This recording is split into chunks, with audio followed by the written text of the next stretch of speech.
আসসালামু আলাইকুম dear viewers, কেমন আছেন সবাই? তো চলে এলাম আরও একটি ভিডিও নিয়ে। আমার রোজার ঈদের ভ্লগসগুলো তো দেখেছেনই। তো কোরবানির ঈদে আমি কী কী করলাম সেটাও এবার দেখা যাক। তো হ্যাঁ, আমি এবারের কোরবানির ঈদটা কাটিয়েছি যশোরে, কারণ ওখানে আমার চাচি আর চাচাতো বোন থাকে, অ্যান্ড আমার চাচাতো ভাইয়া, ভাবি আর তাদের লিটল বেবিকে নিয়ে এবার বাংলাদেশে এসেছে ঈদ করতে। সো ইয়াস, আমরা প্রথমে বাস স্টপে যাই, বাসের জন্য ওয়েট করি। তো ফাইনালি আমরা বাস পেয়ে গিয়েছি। তো তখন সময়টা ছিল মাত্র সকাল 7টা।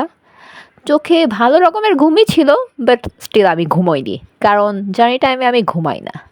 সো আমার সাথে আছে আমার প্রিয় লেইস।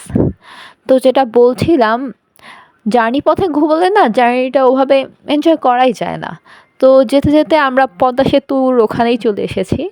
আসলে গাড়ির গ্লাসটা বেশ ব্লার থাকায় আমি ক্লিয়ারলি দেখাতে পারিনি।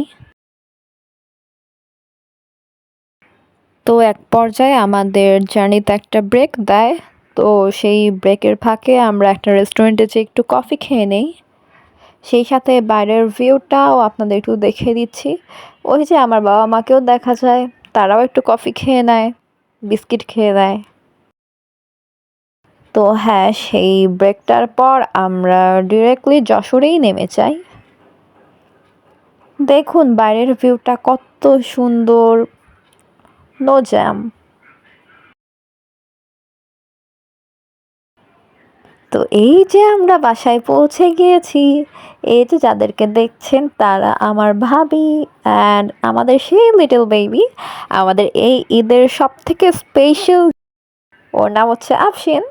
অ্যান্ড আরেকটা ফান ফ্যাক্ট, আমার এই ভাবি কিন্তু মালয়েশিয়ান। সো যাই হোক, আমরা বাসায় পৌঁছানোর পর আমাদেরকে একটু ফল মিষ্টি খেতে দেওয়া হয়। আপনারা দেখুন কি কিউটি ডিব্বা একটা বাচ্চা, দেখেই তো খালি আদর করতে ইচ্ছে করে। তো তারপর আমরা গোসল করে লাঞ্চ করে রেস্ট নিয়ে সন্ধ্যার দিকে আরেকবার বের হই, মানে আমি, বাবা, মা আর আমার সেই কাজিন সুপ্তি আপু। তো এই যে ওই দিনের আউটফিটটা আমার খুবই পছন্দ হয়েছে। সো ঈদের আগের দিন, এই দিনটাও সেলিব্রেট করার অনেক ওয়েস আছে। আমার এই দিনটা কিন্তু সত্যি সবসময় খুব স্পেশাল লাগে, অ্যান্ড সবসময় সব ঈদেই এই আগের দিনটা আমি অনেক সুন্দর করে এনজয় করি। তো ইয়াস, আমরা একটা শপে চলে এসেছি। দেখুন এটা কি সুন্দর করে ডেকোরেট করা আছে। রোজ আমার এমনিতেই খুব favourite, and pink colour, white colour বেশি কিউট। কি সুন্দর সুন্দর সবুজ সবুজ পাতা। তো আমি একটু ক্যামেরায় ক্যাপচার করে নিলাম। আসলে ঈদ স্পেশাল উপলক্ষেই তারা আরও সুন্দর করে সাজিয়েছে তাদের শপসগুলো। তো ইয়াস, আমাকেও একটু তোলার চেষ্টা করলাম এই সুন্দর ভিউয়ের সাথে। দেন আমরা আরেকটা শপেও যাই, সেটাও দেখি এরকম সুন্দর করে ডেকোরেশন করা আছে। তো এরপর আমরা বাসায় চলে যাই। বাসায় যেহেতু আমি আফশিনকে ইচ্ছা মতো আদর করি, ওর সাথে খেলি, ওর সাথে কিন্তু আমার খুব ভালো একটা ফ্রেন্ডশিপ হয়ে যায়। দেখুন কীভাবে আমার কোলের সাথে মিশে গেছে, চুপচাপ আদর নিচ্ছে। তো যাই হোক, আমি আর লোভ সামলাতে পারিনি, আমি ওকে নিয়ে গান গাওয়া শুরু করে দিই। অ্যান্ড ও এত গান পছন্দ করে, দেখুন কি মনোযোগ দিয়েই আমার গানটা সে শুনেছে, একভাবে পুতুলের মতো ক্যামেরার দিকে তাকিয়েছিল। सजते में क्यों ही झुकता हूँ, तुम पे ही आगे रुकता हूँ। क्या है सब कुछ होता है, हमको क्या लेना है सबसे, तुमसे ही सब बातें अब से, बन गए हो तुम मेरी दुआ। তো আফশিনের সাথে মজা করার পর আমরা ডিনার করতে যাই। অ্যান্ড গ্যাস, ডিনারে আমাদের মালয়েশিয়ান ভাবি আমাদের জন্য কিছু মালয়েশিয়ান ডিশেস তৈরি করেছে। এটা হচ্ছে ভেটকি মাছের একটা প্রিপারেশন, এটা হচ্ছে টম ইয়াম স্যুপ, যেটা অনেক বড় বড় চিংড়ি দিয়ে বানানো হয়েছে।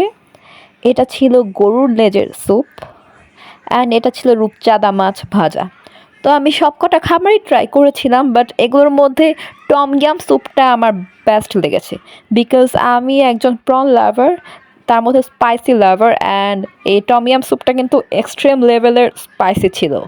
সবগুলোই টেস্টি ছিল, কিন্তু ওই স্যুপটার কোনো তুলনাই হয় না। তো গ্যাস, ডিনার শেষে আমি মেহেদি লাগাতে বসি অ্যান্ড ইয়াস আমাকে মেহেদি দিয়ে দিয়েছে সুপ্তি আপু। দেখুন কি সুন্দর করে ডিজাইন করছে। আমার এই আপুর আসলে অনেক গুণ আছে। She is really talented.